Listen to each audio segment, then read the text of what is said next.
I had 60 seconds to deliver the king's message before the enemy's trap closed on the man who thought he was a god. My hand trembled, nearly blurring the ballpoint ink as I folded the receipt into a tight, desperate square. It felt like holding a live wire, thin enough to snap but heavy enough to change eternity. Around me, the gilded lotus hummed with the predatory frequency of extreme wealth.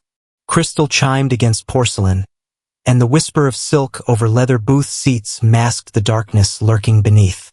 Through the floor-to-ceiling windows, Chicago's winter wind howled like a warning. But inside, the air was warm, too warm, and suffocating with deception. I approached table 1 like a watchman walking toward a judgment. Kong Min-jae sat with his back to the glass, the city lights glittering behind him like a throne of sparks. He looked carved from marble, sharp jawline, black hair slicked back, wearing a Tom Ford suit that cost more than a year of my nursing tuition. Beside him, Carolina Costa leaned in, her red lips curved into a smile that looked like love. It wasn't. 20 minutes ago, in the cold glass vault of the wine cellar, I had heard her order his execution. I had frozen between rows of Bordeaux when her voice sliced through the silence, sharp and speaking Italian. She spoke of position and clean shots, her words dropping into Russian like razor wire wrapping around a throat. I should have walked away, but a divine nudge held me captive. Now the bottle in my hand felt impossibly heavy, a weight not of glass, but of a soul hanging in the balance. The air in the wine vault was kept at a precise 55 degrees, a temperature designed to preserve the integrity of $1,000 vintage, but it felt like the breath of a tomb against my skin. I was searching for a 2015 Barolo for table 7, my fingers trailing over the cool glass bottles, when the heavy silence of the basement was punctured by the sharp click of heels on stone. I froze. 2 voices drifted through the racks. One familiar, melodic, and terrifyingly cold. It was Carolina Costa. She was speaking Italian, her voice dropping into a rhythmic, jagged cadence that sounded less like a conversation and more like a countdown. I should have cleared my throat or announced my presence, but a sudden, heavy weight settled in the center of my chest. Not fear, but a piercing, unbidden clarity. It was a word of knowledge as sharp as a needle. I didn't just hear her words. I felt the intent behind them. She wasn't just ordering a hit. She was orchestrating the erasure of a man who sat upstairs, laughing at her jokes. Table 1. The glass wall. The others are already in position, she whispered, the Italian words uno al bar, tre vicino alla cucina translating in my mind with an unnatural ease. My heart hammered against my ribs like a trapped bird. I watched her through the gaps in the wine racks, tall, elegant, her white dress looking like a funeral arrangement in the dim, jeweled light. She was his fiancée, the woman meant to be his partner, yet she was wrapping razor wire around his life. As she ascended the stairs, her expensive perfume lingering like incense, I stood in the shadows, shaking. Everything in me wanted to clock out and walk away. Kong Min-jae was a predator, a man who had earned his enemies through a lifetime of ruthless decisions. He showed mercy to no one. Why should I risk my life for a monster? But then, the memory of my father surfaced.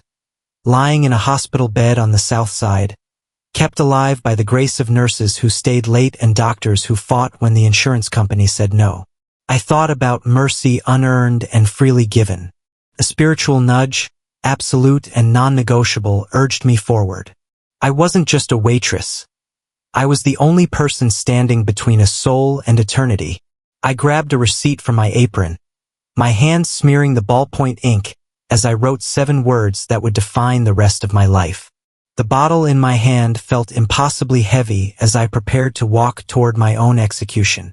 Each step back onto the main floor of the Gilded Lotus felt like walking through waist-deep water. The expensive symphony of the dining room, the clinking of crystal and the low hum of elite conversation, now sounded like a frantic, rhythmic countdown. I moved toward table 1 with my tray pressed against my chest like a shield, my reflection in the polished surfaces looking ghost pale. Kong Min-jae sat perfectly still, a predator in a Tom Ford suit, oblivious to the fact that the woman touching his arm had just orchestrated his end. Beside him, Carolina's laughter sounded like breaking glass. My hands shook, not because of the men I'd spotted at the bar and the kitchen entrance, but because of the spiritual weight of the 7 words folded beneath my thumb. "You're Glenfiddich, sir?" I said, my voice coming out with a professional steadiness that masked the pounding of my heart. As I set the amber liquid down, I violated every rule of the service industry. I touched him.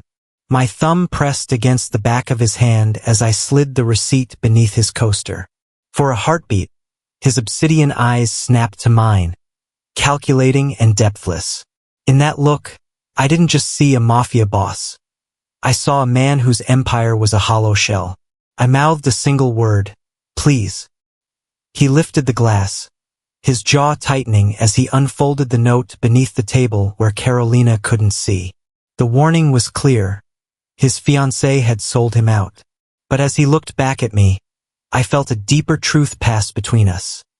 A warning that his house, built on blood and gold, was sitting on nothing but shifting sand. The silence at the table dropped 10 degrees, a suffocating chill that signaled the bomb was about to detonate. Min-jae set the glass down with a soft, lethal clink. He wasn't just realizing he was being hunted. He was realizing he had been blind to the rot in his own kingdom. He leaned back, one arm draped casually over the booth, his expression shifting into the mask of a predator who had just found his true purpose. "Nia," he read from my name tag, his voice smooth and cold. "Tell me, do you believe in fate?" The restaurant continued its expensive symphony, but at table 1, time had frozen. Min-jae's obsidian eyes never left mine, tasting the syllables of my name as if learning a new language. Suddenly, the air turned lethal. With surgical precision, he extracted himself from Carolina's grasp, his hand closing around my upper arm like a vice. He hissed a lie about spilled whiskey, a theatrical performance to drag me away without alerting the men loitering near the kitchen. "When we go through those doors," he whispered, his mouth so close to my ear that it felt like a secret prayer, "you run left. Don't stop.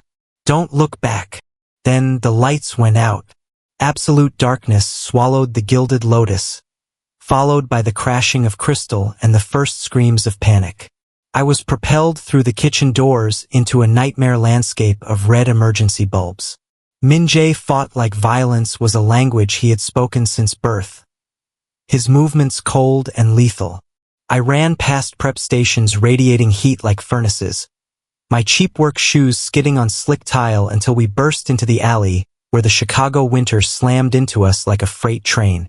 Safe inside the bulletproof glass of his SUV, the silence was oppressive. Min-jae stared at the blood on his hands, his jaw tight with the realization of his own blindness. He had built walls of concrete and steel, yet he had been sold out by the woman sharing his bed. "I was blind," he rasped, his accent turning the admission into something foreign and jagged. "I thought I owned the city. I thought I was untouchable." I looked at him, not with the fear of a captive, but with the clarity of a guide. "You built a fortress out of pride, Min-jae," I said softly, my voice steady despite the adrenaline crash. "You relied on sight when you should have relied on discernment. The darkness outside is nothing compared to the darkness you allowed in your own circle." He looked at me then, a microscopic crack appearing in his icy facade. For the first time, the mafia boss looked like a man lost in a wilderness of his own making. I realized then that my role wasn't just to survive his world, but to lead him out of it. The black SUV carved through the Chicago snow toward a fortress of concrete and glass. Inside the clinical silence of the vehicle, the air felt charged with a new, heavier kind of tension. Min-jae leaned forward, his face a landscape of sharp angles and shadows in the passing streetlights. He didn't look like a man who had just escaped an execution. He looked like a man who had just remembered he held all the cards. "You think you're here by accident, Nia?" he asked, his voice dropping to a low, dangerous frequency. He pulled out his phone, the screen illuminating the cold calculation in his eyes as he showed me a digital file of my father's medical records. The hospital on 42nd Street, the one keeping James Brooks alive, I bought its debt 3 months ago. I own the building. I own the machines. I own the very floor he's lying on. The revelation hit me like a physical blow, curdling the relief I'd felt moments ago. He wasn't just my protector. He was a debt collector who had been watching me before I ever stepped foot in the wine cellar. He studied my reaction, waiting for the gratitude or the terror that usually followed his displays of dominance. In my world, everything is leverage, he continued, his tone clinical and detached. By saving me, you merely secured the currency I needed to keep you compliant. I own your father's next treatment. I own his next heartbeat. I didn't recoil. Instead, I leaned closer, my gaze locking onto his obsidian eyes until he was forced to see the fire he hadn't expected. You've spent so long buying people that you've forgotten the one thing money can't touch, I said, my voice steady enough to make the driver glance at the rearview mirror. You can own the bricks and the mortar, Min Jae. You can sign every check and buy every machine in that building. I whispered, the weight of 1,000 prayers backing my words. But don't you ever mistake your ledger for the hand of the Creator. You own the building, but God owns the breath in my father's lungs. For the first time, Min Jae's expression faltered. The icy mask of the Mafia boss cracked, revealing a man who suddenly realized he was standing in the presence of an authority he couldn't bribe or intimidate. The silence that followed was no longer a threat. It was a reckoning. The basement training facility of the stronghold smelled of cold concrete and gun oil. Min Jae stood behind a table covered in steel, his movements efficient and lethal as he checked the chamber of a compact pistol. He wanted me to learn to protect myself, believing that, in his world, safety was only found in the caliber of a weapon. He circled behind me, his chest against my back, his hands covering mine to adjust my grip. Your stance is too rigid, he murmured, his breath warm against my neck. You have to control your breathing. The shot comes on the exhale. I let him guide my aim toward the paper silhouette, but as the report of the Glock echoed through the room, I lowered the weapon. I looked at the maps on the wall, the Costa compound, the hundreds of enemies, the inevitable bloodshed. Min Jae was preparing for a physical massacre, but I could see the spiritual war he was blind to. You're teaching me how to take a life, Min Jae, but you're walking into that wedding with no protection for your own soul, I said, turning to face him. He leaned against the table, a ghost of a smile touching his lips, skeptical and dark. I have Kevlar and an army, Nia. That is the only armor that matters where we're going. It won't stop the betrayal you didn't see coming, I challenged, moving into his space until the heat from his body was the only thing between us. You need a belt of truth because you've been living in lies. You need a breastplate of righteousness because your heart is exposed to every arrow Juno fires. You think your shoes are for running, but they should be for the peace that passes understanding. I reached out, my fingers brushing the fabric of his tactical vest. The enemy wants a bloodbath, but truth is a sharper blade than anything on this table. If we go to that ceremony, we don't go to match their violence. We go to expose it. Light doesn't fight the darkness. It just occupies the space until the darkness has nowhere left to hide. Min Jae's expression shifted, the predatory focus of the Mafia boss flickering into a moment of raw recognition. He looked at the weapons, then back at me, as if seeing a miracle or a curse for the first time. For a long beat, the only sound was our synchronized breathing. Truth, he repeated, the word sounding foreign on his tongue. In my world, truth is just another variable. But with you, it feels like the only constant. He didn't put the guns away, but his grip on them changed. We began to plan, not just for the impact of bullets, but for the weight of a confession that would bring their house of cards down. We were preparing for a wedding that would end an empire, armed with a weapon the underworld never saw coming. The sirens of the concrete fortress began to scream at dawn, red emergency lights strobing through the penthouse like the pulse of a dying star. Min-jae was at my door in a heartbeat, his face carved from fury as he dragged me toward the garage. They had found us. The impossible had happened, and I saw the cold, calculating suspicion return to his eyes as he demanded to know who I had called. "I didn't do anything," I cried out, my voice raw as his men searched me with professional coldness. "You took my phone. You locked me in." The revelation came not from a hidden wire, but from a small evidence bag held by his lead technician. Inside was the box of insulin I had picked up for my father before my shift at the Gilded Lotus. The rival mob hadn't just chanced upon us. They had tagged the medication days ago, betting on my routine, betting on my love for a dying man. I had carried the enemy's beacon into the heart of his sanctuary without even knowing it. Min-jae's grip on my shoulders was iron, his breathing ragged with a rage that bordered on despair. "Do you have any idea how many people are dead because you didn't mean to?" he hissed, the barrel of his gun inches from the floor. "Then do it?" I challenged, grabbing his wrist and pressing the cold metal against my chest. "Put the gun against my heart. But before you pull the trigger, realize that this tracker didn't find you because of me. It found you because of the world you built." I looked at him, the red light reflecting the hollow hunger in his obsidian eyes. "They didn't tag a stranger's daughter by accident, Min-jae. They tagged the one person you showed a sliver of mercy toward, because they knew your mercy was a weakness in your armor of pride." The SUV lurched forward, but the air inside remained stagnant with the weight of a lifetime of blood. "You want to break their hold?" I whispered, my heartbeat thundering against his thumb. "Then stop running from the shadows of what you've done. This tracker isn't just in a box of insulin. It's in the debts you've collected and the lives you've discarded. You have to let go of the monster to save the man." Min-jae lowered the gun slowly, the absence of its pressure feeling like a reprieve I wasn't sure he was ready to give. He looked at the evidence bag, then back at me, the first flickers of true repentance crossing his face. He realized then that he couldn't kill his way out of a debt that was spiritual.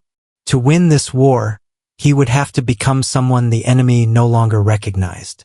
The Costo estate rose out of the landscape like a monument to vanity, golden stone and manicured gardens masking a heart of rot. We passed through the security checkpoints with a deceptive ease, my midnight blue silk dress shimmering with a hidden ballistic weave that felt like a heavy reminder of the world I was now tethered to. Beside me, Min-jae was devastatingly composed, his hazel contacts and altered styling turning the predator into a polished investor. "Stay close," he breathed into my ear, his voice a low vibration beneath the swelling processional music. "Don't drink anything. Don't let them separate us." The grand ballroom was a sea of expensive suits and designer gowns, the beautiful people of Chicago who traded in blood and policy. I spotted Carolina immediately. She was radiant in white silk, a fairy tale bride greeting her guests with a smile that I now knew was a death sentence. When her gaze flicked over me, there was no flicker of the woman who had threatened to have me discarded in a basement. To her, I was just another nameless face in the crowd. She didn't see the watchman. She didn't see the light. We took our seats 6 rows back as Juno waited at the altar, looking at his bride like a crown he was about to steal. The air was thick with the scent of lilies and cold ambition. As the priest began the standard words of commitment, I felt a strange, supernatural stillness settle over me. While Min-jae's body was coiled like a spring beside me, I kept my hands folded, a quiet intercessor in a room full of wolves. The tension in the room was a living thing, a bomb waiting for the countdown to hit 0. Juno's pride was a visible shroud, blinding him to the fact that his golden child status was about to be stripped away by the very man he thought he'd executed. I glänst åt min dia. His finger hovered over the send button on his phone, the digital fuse for the truth we had brought to this altar. "It's time," he whispered. I didn't flinch. As the screens around the ballroom flickered to life, not with images of the couple, but with the recording of Carolina's betrayal from the wine cellar, the collective breath of the underworld hitched. The panic was instantaneous. A ripple of shock and fury that tore through the expensive symphony of the wedding. Amidst the rising shouts and the glint of weapons being drawn, I remained the only fixed point in the chaos. I was the light that had occupied the space, and now the darkness had nowhere left to hide. The ballroom was no longer a sanctuary of luxury. It had become a chamber of judgment. As the recording of Carolina's cold Italian directives echoed from the speakers, the silence that followed was more deafening than any gunshot. Min-jae stood, shedding his disguise with a slow, deliberate motion that drew every eye in the room. He didn't reach for the weapon hidden beneath his charcoal suit. Instead, he looked directly at Juno, his gaze no longer holding the heat of a predator, but the weight of a witness. "The house you built is a tomb, Juno." Min-jae's voice carried to every corner, steady and stripped of the usual malice. "You didn't win because you were stronger. You won because I was asleep in my own pride. But the light is here now." Juno's face shifted from a mask of triumph to a frantic, ugly desperation. He gestured to the Costa soldiers, his voice a ragged roar for them to open fire, but the prophetic word had already begun to dismantle their loyalty. The Costa elders, seeing the indisputable evidence of Carolina's pregnancy with Juno's child and her betrayal of the family codes, lowered their weapons. They realized they weren't protecting an alliance. They were being used as pawns in a brother's fratricide. I stood beside Min-jae, my hands empty but my heart full of the supernatural peace we had cultivated in the fortress. I saw the confusion in the eyes of the hitmen near the kitchen, the same men who had been in position only days ago. Without a leader to pay them or a cause to believe in, the invisible lines of their formation broke. The alliance of the wicked wasn't shattered by bullets, but by the sheer, unyielding weight of the truth being spoken into the darkness. "You have no claim to this throne," Min-jae said, stepping toward the altar. "Not because I am powerful, but because you are built on a lie. And a lie cannot breathe when the truth is told." Juno collapsed into the floral arrangements, his weapon clattering onto the marble floor. He looked at the elders, then at the brother he had tried to murder, and found no reflection of his own hunger. The soldiers began to melt away into the shadows of the estate, leaving the conspirators alone in the ruins of their coronation. The walls of Jericho had fallen, not by the force of an army, but by the sound of a single honest voice. The concrete fortress overlooking Lake Michigan no longer felt like a monument to brutalism or a prison of steel. As the harsh winter light of December filtered through the floor-to-ceiling windows, the gray slate and cold charcoal of the penthouse were softened by the presence of life, green plants flourishing against the glass and the low, steady hum of a house at peace. Min-jae had begun the long, agonizing work of turning his stronghold into a sanctuary, dismantling the machinery of his old empire to make room for something far more permanent than power. In the East Wing, my father sat by the window, his eyes clear and his grip firm, a living testament to a miracle that Min-jae still tried to credit to expensive medicine. Watching them play chess together, I realized that the monster I had saved in that wine cellar had finally laid down his weapons. The fear that once dictated every heartbeat in this building had been replaced by a quiet, resilient hope.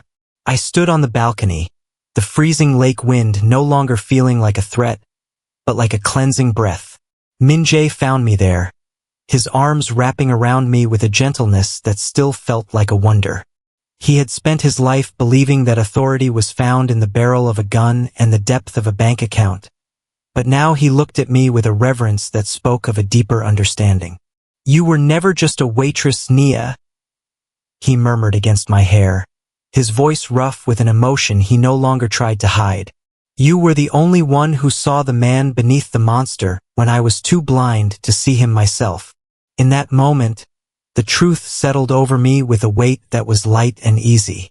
My invisible service, the simple act of slipping a note across a tablecloth, had been the highest form of authority I could ever wield. I hadn't used a weapon to bring down an empire. I had used mercy. I had occupied the darkness with light until the darkness had no choice but to break. We were no longer a killer and a captive, or even a king and a queen of a brutal empire. We were survivors standing at the gates of a city of refuge, building a world where the last were finally first, and where a single heart of service had changed everything. Outside, the snow continued to fall, covering the scars of the past in white, but inside we were finally, undeniably home.